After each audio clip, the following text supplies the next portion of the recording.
എന്ത് ടോട്ടൽ രേഖപ്പെടുത്തിയ കൂട്ടത്തിൽ ഇങ്ങനെ ഒരു സ്ഥലത്ത് ഇവിടെ വെച്ച് നമ്മൾ ഒരുമിച്ച് കൂടുമെന്നും റബ്ബ് അവിടെ കണക്കാക്കി വെച്ചിട്ടുണ്ട്. അതുകൊണ്ട് മാത്രമാണ് നമുക്ക് ഇവിടെ ഈ സമയത്ത് ഒരുമിച്ച് കൂടാൻ സാധിച്ചത്, അല്ലെങ്കിൽ സാധിക്കില്ല.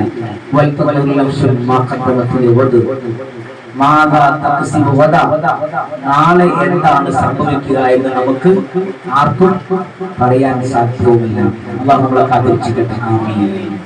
അവിടെയാണ് ദുആഇന്റെ പ്രസക്തി, അവിടെയാണ് നന്മയുടെ പ്രസക്തി. ഇതുവരെയെല്ലാം അള്ളാഹുവിന്റെ തീരുമാനമാണ്. ഇപ്പോൾ നടന്നുകൊണ്ടിരിക്കുന്നതും അള്ളാഹുവിന്റെ തീരുമാനമാണ്. ഇനി നടക്കാൻ പോകുന്നതും അള്ളാഹുവിന്റെ തീരുമാനമാണ് എങ്കിൽ പിന്നെ നമുക്കിവിടെ പ്രസക്തിയിലെ ചോദ്യം ഇല്ലേ? ഇല്ലേ? സ്വഹാബത്തിനോട് അല്ലാഹുവിന്റെ റസൂൽ സ്വല്ലല്ലാഹു അലൈഹി വസല്ലം തങ്ങൾ ഈ ഭാഗം വിശദീകരിച്ചു കൊടുത്തപ്പോൾ, ഇങ്ങനെ തന്നെ വിശദീകരിച്ചു കൊടുത്തപ്പോൾ, കഴിഞ്ഞു പോയതെല്ലാം അല്ലാഹുവിന്റെ തീരുമാനം, ഇപ്പോൾ നടക്കുന്നതും അല്ലാഹുവിന്റെ തീരുമാനം, ഇനി വരാൻ പോകുന്നതും അല്ലാഹുവിന്റെ തീരുമാനം. അപ്പോൾ പിന്നെ നമ്മൾ എന്ത് ചെയ്യണം? നമ്മൾ എന്തിനാണ് സൽക്കർമ്മങ്ങൾ അനുഷ്ഠിക്കേണ്ടത്? നമുക്കെന്ത് റോളാണുള്ളത്? നബി സല്ലല്ലാഹു അലൈഹി വസല്ലം തങ്ങളോട് ആര് ചോദിച്ചു? സ്വഹാബത്തെ ചോദിച്ചു. ഹബീബായ റസൂലുള്ളാഹി സ്വല്ലല്ലാഹു അലൈഹി വസല്ലം പറഞ്ഞു, ഇഅമലു, നിങ്ങൾ നന്മ ചെയ്തോളൂ. കുല്ലുൻ മുയസ്സറുൻ ലിമാ ഖുലിഖ ലഹു ശഫീഉന റസൂലുള്ളാഹി സ്വല്ലല്ലാഹു അലൈഹി വസല്ലം. ഓരോരുത്തരെയും അല്ലാഹു എന്തിനു വേണ്ടി പടയ്ക്കപ്പെട്ടുവോ അതിലേക്ക് അവന് എളുപ്പം നൽകപ്പെടുന്നതാണ്. എന്താ നമുക്കറിയില്ലല്ലോ. നിങ്ങൾ നന്മയിലേക്ക് നിങ്ങളുടെ ബുദ്ധി വെച്ച്, നിങ്ങൾക്ക് നൽകപ്പെട്ട അറിവുകൾ വെച്ച് നിങ്ങൾ ചെയ്യുന്നു, നന്മ പ്രവർത്തിച്ചോളൂ. നിങ്ങളെ സൃഷ്ടിക്കപ്പെട്ടത് അതിലേക്കാണെങ്കിൽ നിങ്ങൾക്ക് അതിന് തൗഫീഖ് ഉണ്ടാവും. അതല്ലേ തൗഫീഖ് ഉണ്ടാവില്ല. ഇത്രേ പറയാൻ പറ്റും. അപ്പൊ നമുക്ക് അല്ലാഹു ഇവിടെ വരണം നമ്മൾ ആലോചിച്ചു, തൗഫീഖ് ഉണ്ടായി, അതുകൊണ്ട് എത്തിയതല്ലേ? അല്ലെങ്കിൽ നമുക്ക് തൗഫീഖ് ഉണ്ടായി. നമ്മൾ ഇവിടെ എത്തണമെങ്കിൽ ആദ്യം തന്നെ ആലോചിക്കണം, എന്ത് റാത്തീബിന് പോകണല്ലോ, റാത്തീബിന് പോകണം. റാത്തീബിന് പോകണമെങ്കിൽ നമുക്ക് കിട്ടിയിട്ടാണോ? വല്ലതും കിട്ടോ? ഇവിടെ വന്നവർക്കെല്ലാം കൊടുക്കുന്നുണ്ടോ? കാശ് ചെലവാണോ അതല്ല കാശ് കിട്ടാണോ ചെയ്യുന്നത്? കാശ് നിങ്ങൾക്ക് ചെലവാണോ അതല്ല കിട്ടാണോ ചെയ്യുന്നത്? ചെലവാണ്. റാത്തീബിനോട് എന്ത് കിട്ടാനാ? പലരോടും അവരുടെ വീട്ടുകാരെല്ല കുടുംബക്കാരും നാട്ടുകാർ ചോദിക്കാറുണ്ട്, എന്ത് ഇവിടെയൊക്കെ പള്ളികളിൽ റാത്തീബുണ്ടല്ലോ, ഇവിടെയൊക്കെ നിൽക്കുന്നുണ്ടല്ലോ, പിന്നെ എന്തിനാ ഈ കാറിൽ ഡീസൽ അടിച്ച് ദിവസം കളഞ്ഞ് നമ്മൾ ഇതിനാ അവിടെ പോകുന്നത്? നഷ്ടമാണല്ലോ ചിന്തിക്കുമ്പോ, അല്ലേ? അല്ലേ? നഷ്ടല്ലേ ചിന്തിക്കുമ്പോ? പള്ളി റാത്തീബില്ലേ? നമ്മുടെ മതി റാത്തീബില്ലേ? പിന്നെ എന്തിനാ ഒരു റാത്തീബ് കൂടാൻ വേണ്ടി ഇവിടെ വെച്ച ആവശ്യം? ശരിയല്ലേ? അതിന്റെ ഉത്തരമാണ് അള്ളാനെ കുറിച്ച് കൊണ്ട് പറയാൻ.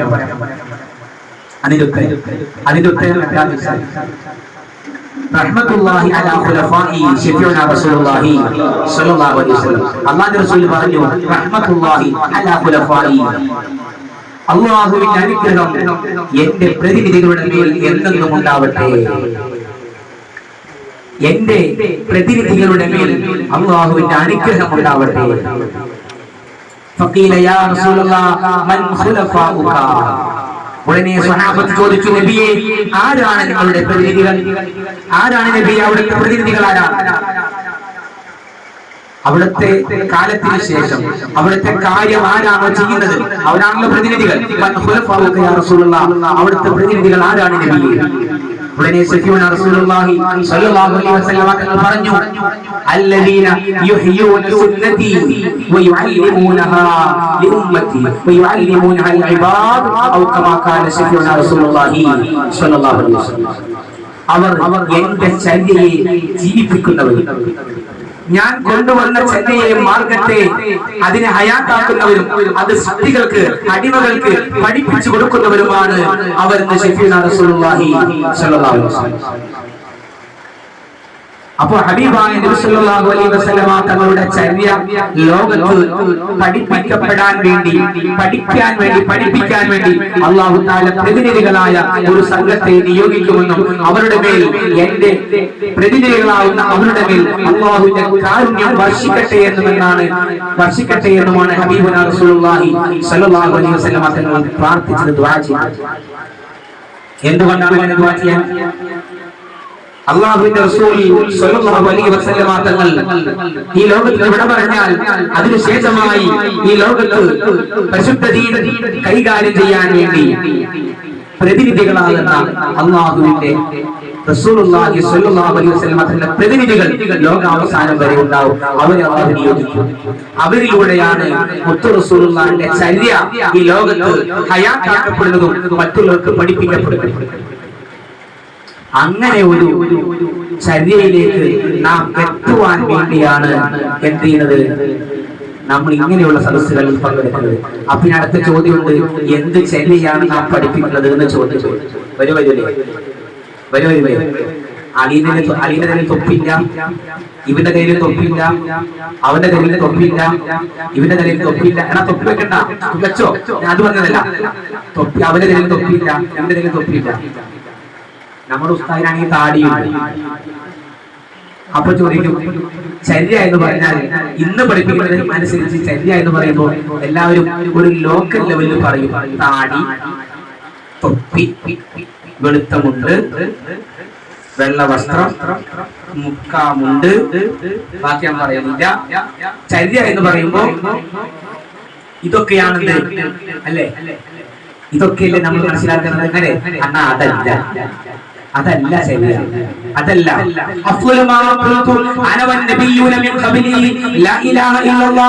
ഞാനും എന്റെ മുൻഗാമികളായ മുഴുവൻ പ്രവാചകന്മാരും വന്ന് പഠിപ്പിച്ച് പറഞ്ഞതിൽ വെച്ച് ഏറ്റവും ശ്രേഷ്ഠമായ വചനം ലാ ഇലാഹ ഇല്ലല്ലാഹ് എന്നതാകുന്നു. അതാണ് റസൂലുള്ളാഹിന്റെ ചര്യ. തങ്ങളോട് വന്ന് അതിനാ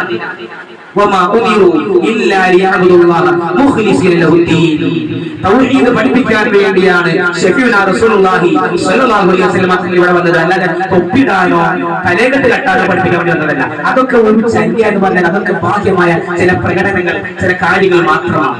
അതൊന്നും ഉണ്ടായാലും അത് വിഷയമല്ല.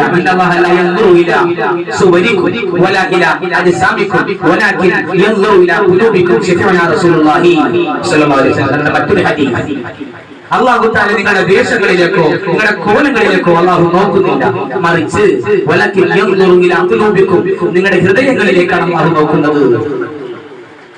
അപ്പോൾ ഒരാൾ നല്ല തലപ്പാവ് ധരിച്ചു, നല്ല വെള്ള വസ്ത്രം ധരിച്ചു, താടി വെച്ചു, എല്ലാ ചൈത്യകളും ഇങ്ങനെ പ്രത്യക്ഷത്തിൽ എല്ലാം കറക്റ്റ്. ഉദാഹരണത്തിന്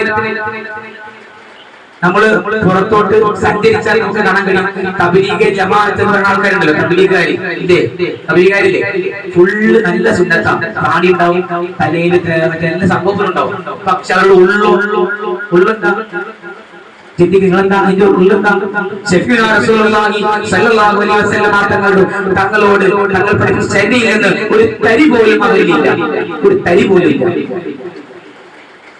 അങ്ങനെയാണെങ്കിൽ ഏത് റസൂലുള്ളാഹി സ്വല്ലല്ലാഹു അലൈഹി വസല്ലം തങ്ങളുടെ ചര്യ താടിയും തലക്കെട്ടുമാണെങ്കിൽ ഫസ്റ്റ് പ്രകൃതിപ്പെട്ട ആരും വരും, തബ്ലീഗുകാര് പോണ്ടി വരും. വരൂലേ? തബ്ലീഗ് ആരും നമുക്ക് പോകാൻ പറ്റുമോ? അവര് പോകണം, അതേ സ്ഥലത്തേക്ക് പോകാൻ പറ്റുമോ? അവര് പോകില്ല, നമ്മുടെ വിഷയം വേറെ. അവര് പോയി സ്ഥലത്തേക്ക് പോകാൻ പറ്റുമോ? പറ്റൂല. എന്താ കാരണം? അവിടെ അഖീദയിൽ പിഴവ് വന്നു.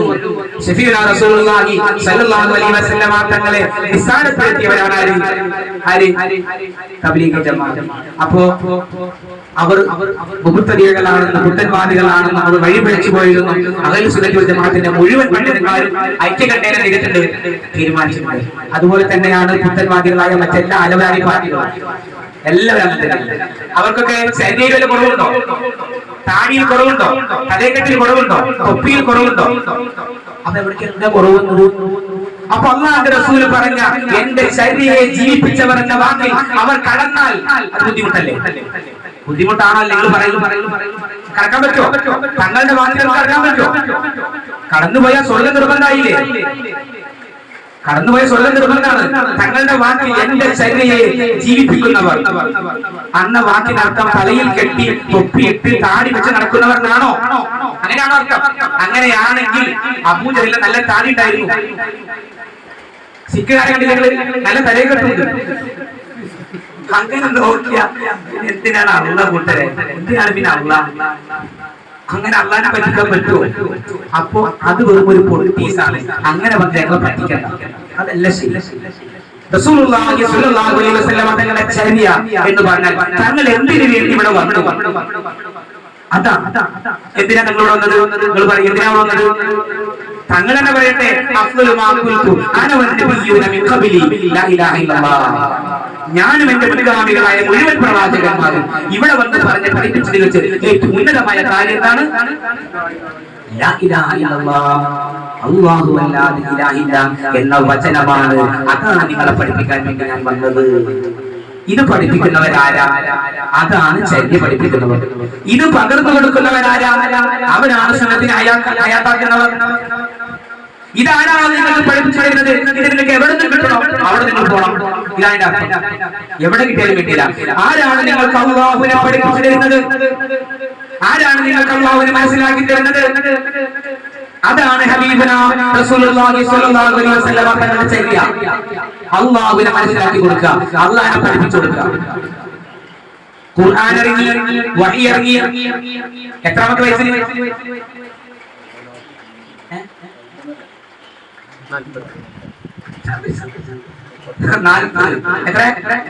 ഷഫീഉനാ റസൂലുള്ളാഹി സ്വല്ലല്ലാഹു അലൈഹി വസല്ലം തങ്ങൾക്ക് 40 വയസ്സുള്ളപ്പോൾ ഖുർആൻ ഇറങ്ങി, വഹി ഇറങ്ങി. നിസ്കാരം നിർബന്ധമാക്കിയത് എപ്പോഴാണ്?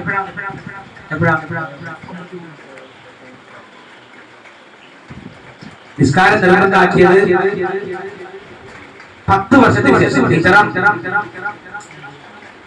10ാം വർഷത്തിന്റെ തൊട്ട് മുമ്പ്, 10 വർഷം കഴിഞ്ഞ ഹബീബായ റസൂലുള്ളാഹി സ്വല്ലല്ലാഹു അലൈഹി വസല്ലം തങ്ങൾ ഹിജ്റ പോകുന്നതിന് തൊട്ട് മുൻപാണ് എന്ത് ചെയ്യുന്നത്? 10 വർഷത്തിന് ശേഷം. അപ്പൊ ഈ തങ്ങൾ ഖുർആൻ ഇറങ്ങിയിട്ട്, വഹി ഇറങ്ങിയിട്ട് 10 കൊല്ലം എന്താ പഠിപ്പിച്ചത്? 10 കൊല്ലം എന്താ പഠിപ്പിച്ചത്? 10 കൊല്ലം എന്താ പഠിപ്പിച്ചത്? ഇത് തന്നെയാ പഠിപ്പിച്ചത്. എന്ത്? തൗഹീദ്. അല്ലാഹു ആരാണെന്നാ പഠിപ്പിച്ചു കൊടുത്തത്. അല്ലാഹുവിനെ പഠിപ്പിച്ചു കൊടുക്കാതെ നിസ്കരിച്ചിട്ട് കാര്യമുണ്ടോ? കാര്യമില്ല. അപ്പോ യഥാർത്ഥത്തിൽ അല്ലാഹുവിന്റെ റസൂൽ സ്വല്ലല്ലാഹു അലൈഹി വസല്ലം തങ്ങളുടെ ചര്യ എന്ന് പറഞ്ഞാൽ തൗഹീദിനെ പഠിപ്പിച്ചു കൊടുക്കുക, അല്ലാഹുവിനെ പകർത്തി കൊടുക്കുക എന്നതാണ്. അപ്പൊ നിങ്ങൾ ചോദിക്കും, സത്യത്തിൽ നമ്മൾ ഇവിടെ കൊടുക്കുന്ന കാരണം എന്താണെന്നറിയോ? എന്താ കാരണം? ആ ഒരു കാരണം കൊണ്ട് മാത്രം, ആ ഒറ്റൊരു കാരണം കൊണ്ട് മാത്രമാണ് നമ്മുടെ കൂടാൻ കാരണം. പ്രിയപ്പെട്ട നമ്മുടെ ഉസ്താദി നമുക്ക് കിട്ടിയത് അത് മാത്രമാണ്. അതേ കിട്ടേണ്ടുള്ളൂ, ബാക്കി അതിന് പിന്നാലുള്ള കാര്യം.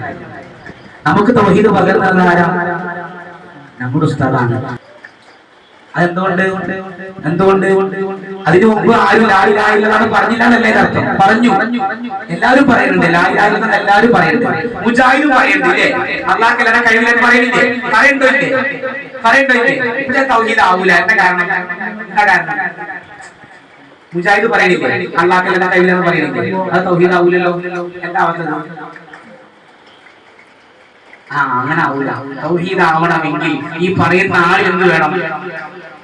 തൗഹീദ് വേണം. ഉള്ളവർക്കാണ് എന്ത് ചെയ്യാൻ പറ്റുള്ളൂ? ഇത് പകർന്നു കൊടുക്കാൻ പറ്റുള്ളൂ. ഇല്ലാത്തത് എങ്ങനെ പകർന്നു കൊടുക്കാൻ പറ്റുമോ? ആദ്യം ഈ പറയുന്ന ആൾ എന്ത് ചെയ്യണം? തൗഹീദിലാവണം. എന്നാൽ മാത്രമാണ് ഈ തൗഹീദ് ചെയ്യാൻ പറ്റുള്ളൂ, പകർന്നു തരാൻ പറ്റുള്ളൂ. ആ തൗഹീദിനെ പകർന്നെടുത്താൽ മാത്രമാണ് നമ്മുടെ ഹൃദയം എന്താവുള്ളൂ? ശുദ്ധിയാവുള്ളൂ. അതുകൊണ്ട് മാത്രമാണ് ഹബീബായ റസൂലുള്ളാഹി സ്വല്ലല്ലാഹു അലൈഹി വസല്ലമയുടെ ഉമ്മത്തിയായി നമ്മൾ മാറുള്ളൂ. അതാണ് തങ്ങൾ പറയുന്നത്, റഹ്മത്തുള്ളാഹി അലാ ഖുലഫായി, എന്റെ പ്രതിനിധികളുടെ മേൽ അല്ലാഹുവിന്റെ കാരുണ്യം സദാ വർഷിക്കുമാറാവട്ടെ. ഖീല മൻ ഖുലഫാഉക യാ റസൂലല്ലാഹ്, നബിയേ ആരാണ് അവിടുത്തെ ഖുലഫാ? അവിടുത്തെ പ്രതിനിധികൾ ആരാണ് നബിയേ? قال الذين يحيون سنتي എന്റെ ചര്യയെ ജീവിപ്പിക്കുകയും ويعلمون العباد അടിമകൾക്ക് അത് പഠിപ്പിച്ചു കൊടുക്കുകയും ചെയ്യുന്നവരാണ് എന്റെ പ്രതിനിധികൾ എന്ന് ഷഫീഉനാ റസൂലുള്ളാഹി സ്വല്ലല്ലാഹു അലൈഹി വസല്ലം. അപ്പോ ചര്യ പഠിപ്പിച്ചു കൊടുക്കുക എന്നാൽ ഇതാണ് കുറച്ച് പണിയുണ്ട്.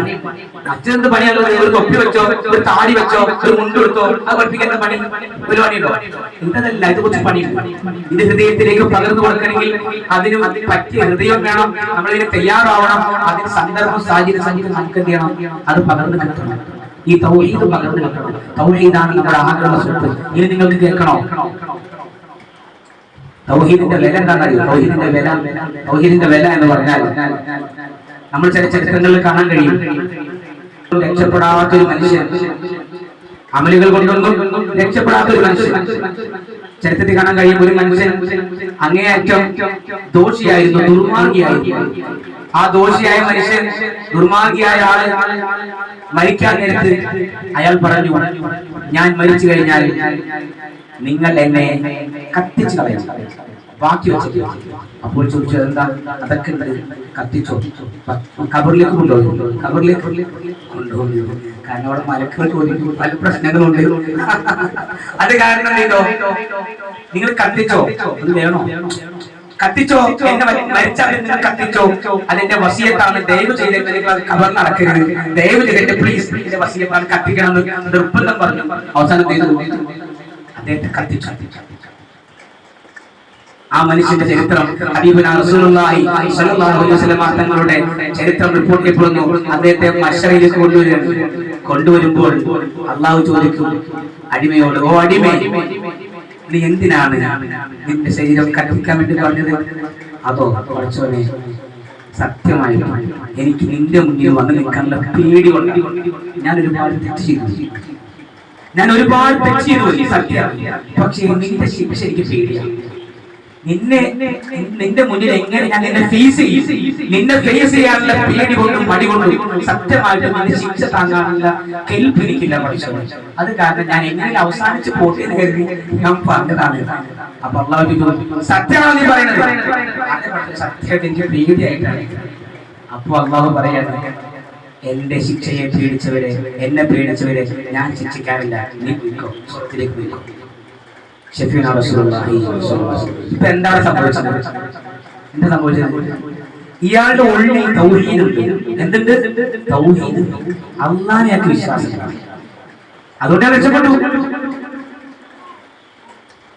അതുകൊണ്ട് രക്ഷപ്പെട്ടതാ ഒരാൾ.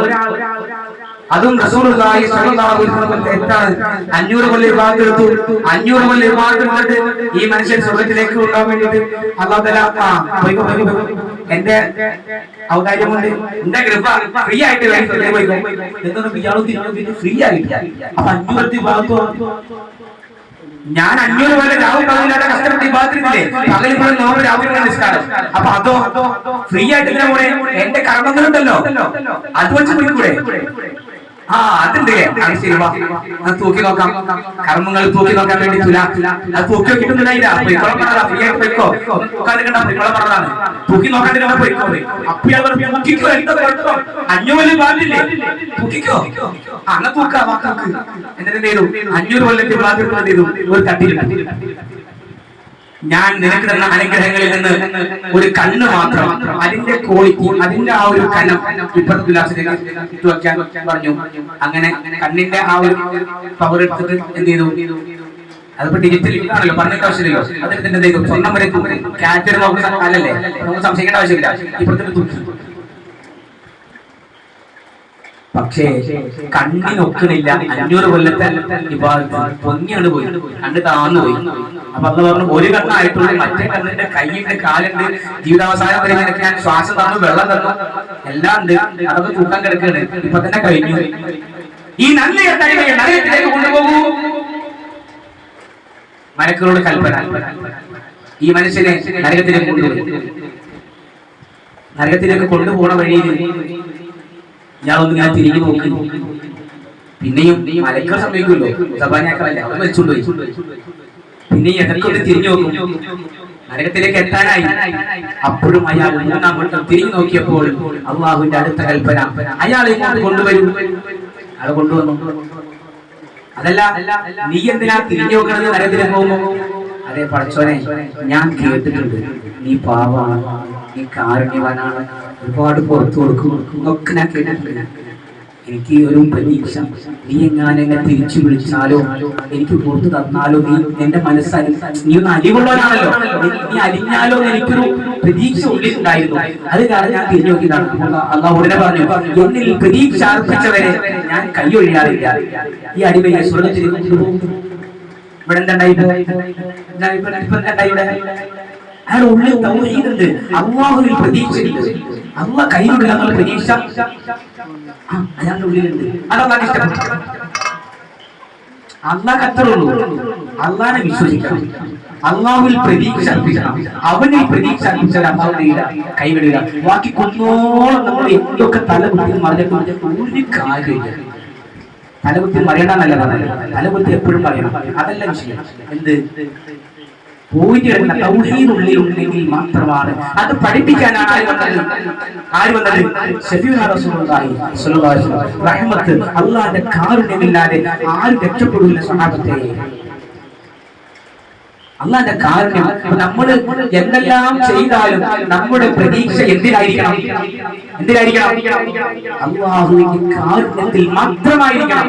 അല്ലാതെ കൊട്ടക്കണക്കിന് നിസ്കാരം നിർവഹിച്ചു, കോടിക്കണക്കിന് സ്വലാത്ത് ചൊല്ലി, 10 ഹജ്ജ് ചെയ്തു, കണക്കിലേക്കാണ് മാത്രം. അവിടെ പോയിട്ട് പറയാൻ പറ്റില്ല. ആരടുത്ത് പോയിട്ട്? അല്ലാഹുവിന്റെ പോയിട്ട് പറയാൻ പറ്റില്ല. അത് ഇവിടെ ഇങ്ങനെ ആൾക്കാരോട് പറയാം, ഞാൻ 10 ഹജ്ജ് ചെയ്തു, കോടി സ്വലാത്ത് ചൊല്ലി. അതൊക്കെ ഇവിടെ പറയാം. അവിടെ പോയിട്ട് മിണ്ടാൻ പറ്റുമോ? പറയാൻ പറ്റുമോ? അവിടെ പോയി മിണ്ടാൻ പറ്റില്ല. അവിടെ പോയി അത് ചർച്ചയേ അല്ല, വിഷയം തന്നെയല്ല. അപ്പോൾ പ്രതീക്ഷ എന്തിനാ വേണ്ടത്? അല്ലാഹുവിന്റെ കാരുണ്യത്തിൽ. അള്ളാന്റെ കാരുണ്യത്തിൽ പ്രതീക്ഷ വേണമെങ്കിൽ ആദ്യം എന്ത് വേണം? അള്ളാഹിനെ കുറിച്ച് വിശ്വാസം വേണം. തൗഹീദ് വേണോ വേണ്ടേ? വേണം. അതില്ലെങ്കിൽ എന്ത് സംഭവിക്കുന്നറിയോ? നിസ്കാരം ഉണ്ടാവും, നോമ്പുണ്ടാവും, സക്കാത്ത് ഉണ്ടാവും, ഹജ്ജ് ഉണ്ടാവും, സ്വലാത്ത് ഉണ്ടാവും, എല്ലാം ഉണ്ടാവും. പക്ഷെ എന്തുണ്ടാവില്ല? ഈ പറയപ്പെട്ട സംഭവം ഉണ്ടാവില്ല. അല്ലാഹുവിന്റെ കാരുണ്യത്തിലാവില്ല അവരുടെ പ്രതീക്ഷ, അവരുടെ പവർ അവിടെ ആവില്ല. അവരുടെ നിസ്കാരത്തിലും നോമ്പിലും അങ്ങനെ ആവുമ്പോഴാണ് എന്ത് ചെയ്യുക? കിബറുള്ളി ഒരാളെ കാണുമ്പോ അവനൊക്കെ എന്നാ പഠിക്കാൻ കണക്കണം തീരാ, അവനൊക്കെ എവിടെന്നാ അവനൊക്കെ എന്താ നിസാരപ്പെടുത്തേണ്ട കാര്യം? നമ്മള് ഇവിടെ പാസ്സായിരിക്കല്ലേ, നമ്മള് ടെസ്റ്റ് സർക്കിലല്ലേ, ഫ്രണ്ട് സർക്കിലിരിക്കല്ലേ. എന്നിട്ട് പുറത്തിറങ്ങിട്ട് കുറ്റം അവനവിടെ നിൽക്കണമെന്നില്ല, എല്ലാവരെയും കുറ്റം പറയും. എന്താ കാരണം? നമ്മളിവിടെ പാസ്സായിട്ടിരിക്കല്ലേ. അതൊക്കെ എവിടെ നിന്ന് വന്നതാ? അതൊക്കെ വരാൻ കാരണം തൗഹീദ് കറക്റ്റായിട്ടുള്ളില്ല. നമ്മുടെ കാർഡോമാര്, നമ്മുടെ മുൻഗാമികളായ വല്യപ്പമാരുകൾ നോക്കിക്കോ, അവർക്ക് ഒരു പാവങ്ങളാണ്, അവര് പച്ചപ്പാവങ്ങളാണ്. അവർക്കും ഇങ്ങനത്തെ സംഭവം തന്നെ ഉണ്ടായിരുന്നില്ല. ഈ ഒരു ഇപ്പോഴത്തെ സ്വഭാവ വിശേഷങ്ങളൊന്നും അവർക്ക് ഉണ്ടായിരുന്നില്ല. അവർ പച്ചപ്പാവങ്ങളാണ്, അവർ സാധുക്കളാണ്, അവർ അല്ലാഹുവിൽ മാത്രം പ്രതീക്ഷ ജീവിച്ചവരാണ്. അവരോട് തൗഹീദ് ഉണ്ടായിരുന്നു. ഈ തൗഹീദ് ഉണ്ടെങ്കിൽ മാത്രമാണ് അല്ലാഹുവിൽ പ്രതീക്ഷ ഉണ്ടാവുള്ളൂ. അല്ലെങ്കിൽ സംഭവിക്കുന്നത് വെച്ചാൽ നിസ്കാരം നോമ്പൊക്കെ വലുതായിട്ട് കാണും. അത് നമ്മൾ ആ 80 ചെല്ലുക. എന്റെ നിസ്കാരം, എന്റെ നോമ്പ്, എന്റെ ഹജ്ജ്, ആ ഒരു പ്രതീക്ഷയിൽ നമ്മളോട് ചെല്ലുക. ചെന്നാ മതി കോളാവും. അങ്ങനെയല്ല. ഇമാമുൽ ശാഫിഈ റളിയല്ലാഹു അൻഹു മദ്ഹബിന്റെ ഇമാം 7ാമത്തെ വയസ്സിൽ ഖുർആൻ മുഴുവൻ മനഃപ്പാഠമാക്കി തഹജ്ജുദ് പോലും ഖളാ ആക്കുന്ന മഹാൻ നമ്മുടെ മദ്ഹബിന്റെ ഇമാമുൽ ശാഫിഈ റളിയല്ലാഹു അൻഹു വഫാത്തിന്റെ നേരത്ത് പാടിയ പാട്ട് ഇന്നും പ്രസക്തമാണ്. എന്താണ് പാട്ട്?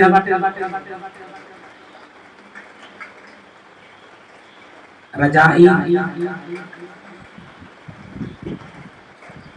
ഇന്നീ മുലാഖിയ, ഞാൻ എന്റെ ദോഷങ്ങളെ കണ്ടുമുട്ടാൻ പോകുന്നു. ഇലാ അഫ്വീക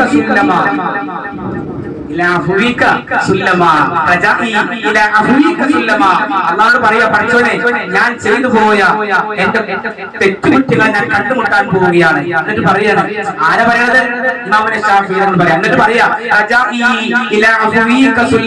എനിക്കാകെ ഒരേ ഒരു പ്രതീക്ഷ, റബ്ബേ നീ മാപ്പ് നൽകുമല്ലോ, നിന്റെ മാപ്പിലേക്ക് എന്റെ കോണിയാകട്ടെ. റജാഇ എന്റെ ആഗ്രഹമാണ്, വേറൊന്നും പറയാനില്ല. നീ നൽകുന്ന മാപ്പിലാണ് എന്റെ പ്രതീക്ഷ, അതിലേക്കുള്ള എന്റെ കോണിയാണെങ്കിലോ എന്റെ ആഗ്രഹമാണ്. നീ പുറത്തു തരണമെന്നുള്ള എന്റെ ആഗ്രഹം അതെല്ലാവർക്കും ഉണ്ടാവില്ല. വേറൊന്നും പറയണില്ല. എന്റെ ആഗ്രഹമുള്ളത് നീ പുറത്തു തരുമെന്നുള്ള ഒരു പ്രതീക്ഷയും അതിലേക്കുള്ള എന്റെ ആഗ്രഹം, അത് മാത്രമാണ്. അത്ര അമല് ചെയ്ത ആള് എത്ര അത് കണ്ടിട്ടുണ്ടാവും, എത്ര ഹജ്ജ് ചെയ്തിട്ടുണ്ടാവും, എന്തൊക്കെ ചെയ്തവര്, അതൊന്നും ചിന്തയില്ല. അതൊക്കെ പോയി. അല്ലാഹുവിന്റെ പ്രതീക്ഷയിൽ കാരുണ്യത്തിലുള്ള പ്രതീക്ഷയാണ്. ഇത് വരണത് എവിടെ കൊണ്ടാണ്? തൗഹീദിന്റെ അനന്തരഫലമാണ്. അപ്പൊ തൗഹീദ് എന്ന് പറഞ്ഞ സാധനം നമ്മുടെ ഉള്ളിലുണ്ടെങ്കിൽ മാത്രമാണ് നമുക്ക് എന്ത് ചെയ്യുള്ളൂ, ജീവിതത്തിൽ അത് ഉപകാരം ചെയ്യും. ആ തൗഹീദാണെങ്കിലോ എവിടുന്ന് കിട്ടും?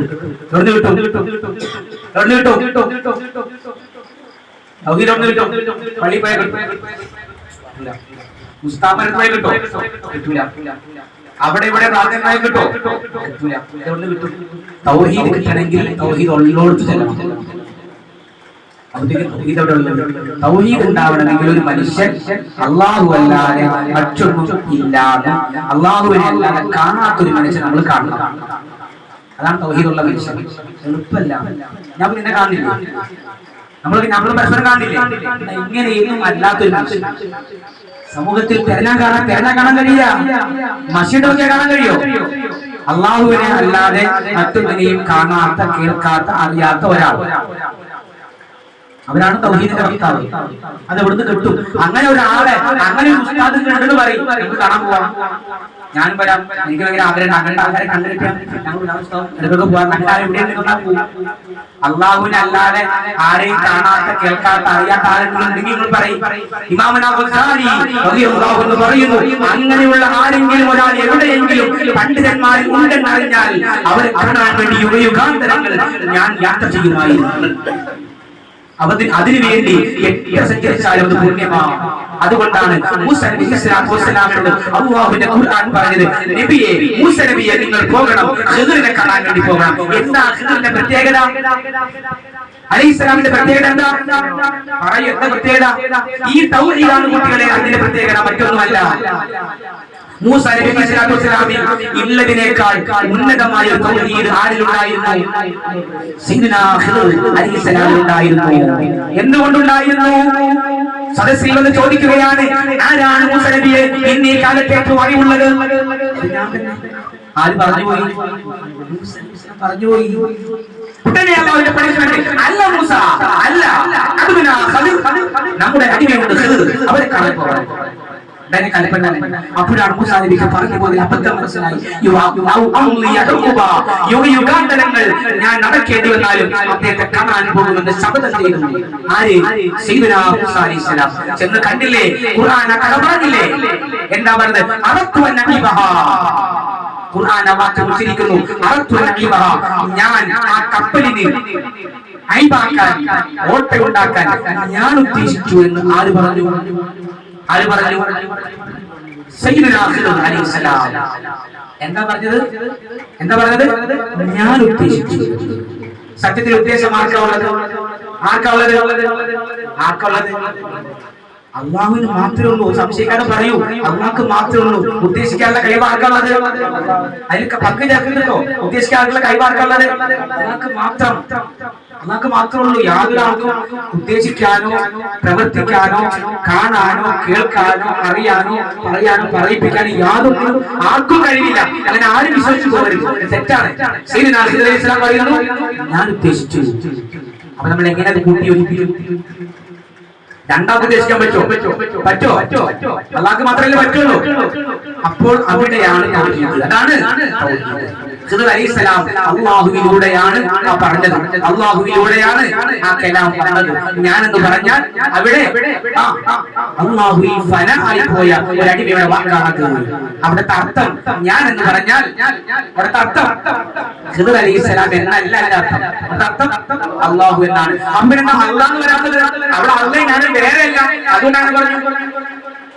അതല്ലേ മയ്യിത്തിനോട് അള്ളാഹുവിന്റെ അനുമതിയോടെ ജീവിക്കുന്നില്ല. പണ്ഡിതന്മാരിങ്ങനെ നോക്കി നിൽക്കുന്നുണ്ട്. അവർക്ക് വേണ്ടി പിന്നെയും പറഞ്ഞു, അള്ളാഹുവിന്റെ അനുമതിയോടെ എഴുന്നേൽക്കും മയ്യിത്തെ. മയ്യിത്ത് അനങ്ങില്ല. പണ്ഡിതന്മാരിങ്ങനെ നോക്കി നിൽക്കുക. അത് കാരണം അവർക്ക് വേണ്ടി ഒന്നുകൂടി പറഞ്ഞു. എന്ത് പറഞ്ഞു? അള്ളാഹുവിന്റെ അനുമതിയോടെ എഴുന്നേൽക്കൂ. മയ്യിത്ത് എഴുന്നേറ്റോ? ഇല്ല. ഇത് എഴുന്നേൽക്കൂ തോന്നുന്നില്ല. ഇങ്ങനെ പറഞ്ഞാൽ അപ്പൊ എന്ത് ചെയ്തു? ഒറിജിനലായിട്ടാണ് പറഞ്ഞു. ശരിക്കും പറഞ്ഞു, സത്യം പറഞ്ഞു. എന്താ പറഞ്ഞത്? എന്റെ അനുമതിയോടെ എഴുന്നേൽക്കൂ. ഉടനെ മയ്യിത്ത് എഴുന്നേറ്റു. അപ്പൊ പറഞ്ഞത് എന്തായിരുന്നു? അള്ളാഹുവിന്റെ അനുമതിയോടെ. അപ്പൊ എഴുന്നേറ്റില്ല. എന്റെ പറഞ്ഞപ്പോ എഴുന്നേറ്റു. അതിന്റെ അർത്ഥം എന്താ? അവരുടെ അതിന്റെ അർത്ഥം പറയാനായിട്ട് ഒരു കഥയും കൂടി നമുക്ക് അവസാനിപ്പിക്കാം. നിങ്ങളെല്ലാം ചെറുപ്പക്കാരല്ലേ? ഒരു ചെറിയ കഥ പറയാം. ഒരാൾ ഒരു പെണ്ണിനെ പ്രേമിച്ചു. ഖലീൽ ജിബ്രാൻ എഴുതിയ കവിതയിലെ ഒരു ചരിത്ര കഥയാണ്. ഒരു കാമുകൻ ഒരു കാമുക, ഭയങ്കര പ്രണയാണ്, ഭയങ്കര സ്നേഹമാണ്. അങ്ങനെ ഒറ്റക്ക് ഒരു ഉൾപ്രദേശത്ത് കാടിന്റെയൊക്കെ മലഞ്ചെരിവിലൊക്കെ ഒരു കൊച്ചു കുടിലാണ് കാമുകിയുടെ താമസം. കാമുകിയെ കാണാൻ പ്രിയപ്പെട്ട കാമുകൻ, അവർക്ക് സംസാരിക്കാൻ ഫോണിന്റെ ആവശ്യമില്ല. അത്രയും അവരുടെ ആത്മബന്ധാണ്. ഇവിടുന്ന് അവരെ ഉദ്ദേശിക്കുമ്പോഴേക്കും അവിടെ അവരറിയും ആത്മബന്ധം. ചിലപ്പോ നമുക്കൊക്കെ ഉണ്ടാവാറുണ്ട്, എടാ നീ ഇപ്പൊ ഫോൺ വിളിച്ചില്ലേ, ഞാൻ ഇപ്പൊ വിചാരിച്ചതിന്റെ കാര്യം അങ്ങനെ പറയാറില്ലേ. അവർ ബന്ധം നടക്കുന്നുണ്ട്, ഓട്ടോമാറ്റിക്കലി ബന്ധം. നിന്റെ കാര്യം ഇപ്പൊ ആലോചിച്ചുള്ള നീ ഫോൺ വിളിച്ചപ്പോൾ പറയാറില്ലേ, എന്താണ് അതൊരു മാനസിക ബന്ധം നടക്കുന്നുണ്ട്. ഇതേപോലെ തന്നെ ഇതിനേക്കാളൊക്കെ അപ്പുറം അവിടുന്നോട് സംസാരിക്കാൻ അവർക്ക് ഫോണിന്റെ ആവശ്യം. അത്രയും ബന്ധം കാമുകനും കാമുകി. അങ്ങനെ കാമുകൻ കാമുകിയെ കാണാൻ ഒരു ദിവസം രാത്രി കൂറ്റിനിട്ടത്ത് കോരിച്ചൊരിയുന്ന മഴയത്ത് ചെന്നു. കാമുകിയുടെ വീടിന്റെ മുന്നിൽ വന്ന് വാതിലിൽ മുട്ടി. ഉള്ളിൽ നിന്ന് ചോദിച്ചു, ആരാണ്? ഉടനെ പറഞ്ഞു, ഞാനാണ്. പക്ഷേ കതക് തുറന്നില്ല. അവൾ കതക് തുറന്നില്ല. കാമുകൻ കുറേ നേരം വെയിറ്റ് ചെയ്തു. കാമുകൻ തിരിഞ്ഞിറങ്ങി നടന്നു. ചിന്തയിലാണ്ടു, എന്തുകൊണ്ടായിരിക്കും അവൾ കതക് തുറക്കാത്തത്? അത്രയും പ്രണയത്തിലായി. പിന്നെയും അയാൾ ആ പ്രണയത്തിൽ തന്നെ കറങ്ങി നടന്നു. ഒരു കൊല്ലത്തിന് ശേഷം പിന്നെയും വന്നു കതകിൽ മുട്ടി. അവൾ ചോദിച്ചു, ആരാണ്? അദ്ദേഹം മറുപടി പറഞ്ഞു, എന്ത്? ഞാനാണ്. കതക് തുറന്നില്ല. പിന്നെയും അയാൾ ഇറങ്ങി നടന്നു. കുറെ നേരം ഇറങ്ങി നടന്നു. അയാളുടെ ചിന്തയിൽ, എന്തുകൊണ്ടാണ് എന്റെ പ്രണയിനി കതക് തുറക്കാത്തത്? എന്തുകൊണ്ട് എന്നെ അകത്തേക്ക് കടത്തിയില്ല? അങ്ങനെ അയാൾ കറങ്ങി നടന്ന് മഴയും വെയിലും കാറ്റും കൊണ്ട് ചിന്തയിൽ ഇതിലെല്ലാം ചിന്തിച്ചുകൊണ്ട് അങ്ങനെ കറങ്ങി നടന്ന് അയാളുടെ ഹൃദയത്തിലേക്ക് ബോധോദയം ഉണ്ടായി, ചിന്തോദയം ഉണ്ടായി. അദ്ദേഹം അതാ കറങ്ങി അപ്പോഴത്തേക്ക് 3 കൊല്ലായിട്ടോ. 3ാമത്തെ കൊല്ലമത അയാൾ വന്ന് കതകിൽ മുട്ടി. ചോദിച്ചു, ഉള്ളിൽ നിന്ന് ചോദിച്ചു, ആരാണ്? ഉടനെ മറുപടി പറഞ്ഞു, നീയാ. അവൾ കതക് തുറന്നു, കെട്ടിപ്പിടിച്ചു ആലിംഗനം ചെയ്തു. ഉത്തരം എന്തായിരുന്നു? അതുവരെ പറഞ്ഞ ഉത്തരം ഞാനാണ്. പിന്നെ പറഞ്ഞ ഉത്തരം നീയാ. അതാണ് യഥാർത്ഥ പ്രണയം. പ്രണയം എന്ന് പറഞ്ഞാൽ അവിടെ രണ്ടില്ല. അതാണ് അള്ളാഹുവിനെ പ്രണയിച്ചാൽ പിന്നെന്താവില്ല.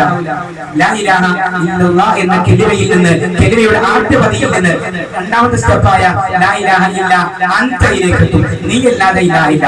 3ാമത്തെ സ്റ്റെപ്പാണ് ലാ ഇലാഹ ഇല്ല അന, ഞാനല്ലാതെ ഇലാഹില്ല. അതുകൊണ്ടാണ് ഇമാം ശാഫിഈ റളിയല്ലാഹു അൻഹു സുബ്ഹാനി എന്നാണ് പറയാറുണ്ടായിരുന്നത്. നമ്മളൊക്കെ എന്താ പറയാറുള്ളത്? സുബ്ഹാനല്ലാഹ് സുബ്ഹാനല്ലാഹ് സുബ്ഹാനല്ലാഹ് സുബ്ഹാനല്ലാഹ്. എന്റെ പരിശുദ്ധിയെ ഞാൻ വാഴ്ത്തുന്നു. അങ്ങനെ വരാൻ പറ്റുള്ളൂ. അതുകൊണ്ടാണ് ശീതല മടവൂർ എന്ന് പറഞ്ഞത്, ഞാൻ മാറ്റി, രോഗം വേണ്ട, ഞാൻ സുഖപ്പെടുത്തി, ഞാൻ മാറ്റി നൽകി. അവിടെ അല്ലാഹുവിന്റെ ഹദറത്താവുന്നു. ഇതാണ് തൗഹീദ്. ഇതാരെങ്കിലും ഉണ്ടോ? അവിടെ നമ്മൾ ചെല്ലണം, അവിടെ നമ്മൾ തലകുനിക്കണം, അവിടെ നമ്മൾ സുജൂദിലായി തന്നെ ചെല്ലണം. ഒരു രക്ഷയുമില്ല. ഇങ്ങനെയുള്ള സ്ഥലം ഉണ്ടെങ്കിൽ നമ്മൾ എവിടെ വേണമെങ്കിലും പോകണം. മനസ്സിലായില്ലേ? അതുകൊണ്ടാണ് നമ്മൾ ചെയ്യുന്നത്. പൈസ മുടക്കി, കാശ് ചെലവാക്കി, നമ്മുടെ സമയം, നമ്മുടെ ആരോഗ്യം, നമ്മുടെ പൈസ ഒക്കെ ചെലവാക്കി നമ്മൾ എന്ത് ചെയ്യുന്നത്? കഷ്ടപ്പെട്ട് നമ്മുടെ നാട് വിട്ട് വേറെ നാട്ടിൽ. ഇതിന്നലെ തുടങ്ങിയ പതിവാണോ? ഇത് ഇന്നലെ തുടങ്ങിയ പതിവാണോ? അല്ല. ആദ്യം നബി ഇസ്ലാമിന്റെ കാലം മുതൽ ഈ പതിവ് നിലനിൽക്കുന്നുണ്ട്. ശഫീഉനാ റസൂലുള്ളാഹി സ്വല്ലല്ലാഹു അലൈഹി വസല്ലം തങ്ങളുടെ കാലത്തും ഈ പതിവുണ്ട്. തങ്ങളെ കാണാൻ ലോകത്തിലെ നാനാഭാഗത്ത് നാനാ ദിക്കുകളിൽ നിന്ന് തങ്ങളെ കാണാൻ വേണ്ടി ആളുകൾ വന്നിരുന്നു. യമനിൽ നിന്ന് വന്നിരുന്നു, ശാമിൽ നിന്ന് വന്നിരുന്നു, നാടിന്റെ നാനാഭാഗത്ത് തങ്ങളെ കാണാൻ വന്നിരുന്നു. പിൻഗാമികളായ മുഴുവൻ മതസ്ഥരും അങ്ങനെ തന്നെയാണ്. അവരെ കാണാൻ നാടിന്റെ നാനാദിക്കിൽ നിന്ന് ആളുകൾ വന്നിരുന്നു. നാട്ടുകാർ ചോദിക്കും, നിങ്ങൾ എങ്ങോട്ടാണ്?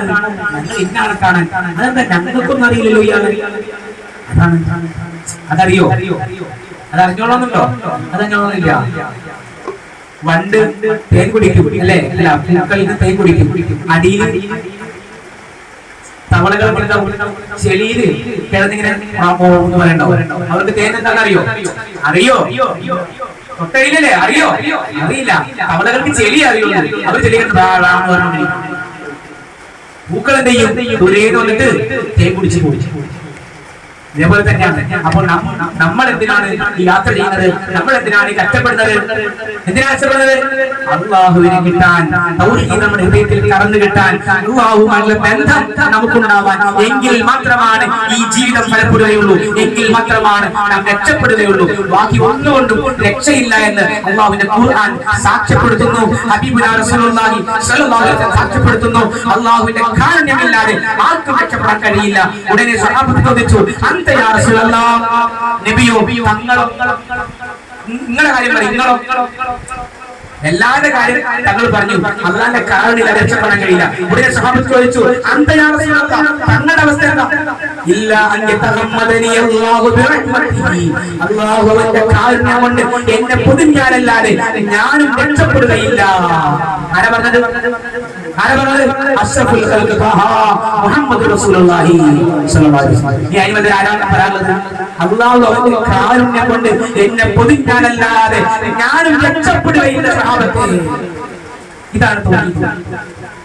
ഇത് നമുക്ക് പറയാൻ പറ്റണമെങ്കിൽ നമ്മുടെ ഉള്ളിൽ ഉണ്ടാവണമെങ്കിൽ അള്ളാഹിനെ കുറിച്ചുള്ള വിശ്വാസം നമ്മുടെ ഉള്ളിൽ വേണം. അള്ളാഹിനെ കുറിച്ചുള്ള വിശ്വാസം ഉണ്ടാവണമെങ്കിൽ അള്ളാഹിനെ കുറിച്ച് അറിയുന്ന ഒരാളെ കണ്ടെത്തണം.